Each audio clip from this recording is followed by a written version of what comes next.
માં અંબાની આરાધનાનું પર્વ શરૂ થઈ ચૂક્યું છે.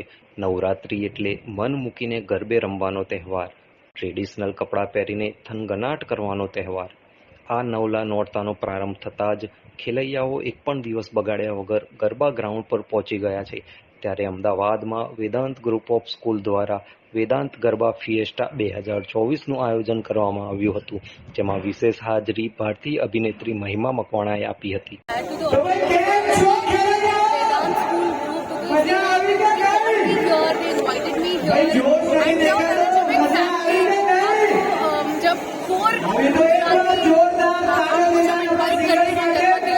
मजा ही कुछ और होता है. So I'm really thankful to the entire team and I'm so glad. मतलब I really like the way that everything is so organized. You know, there's space and it's great. And what better place than Gujarat to start your Garba with? Yes.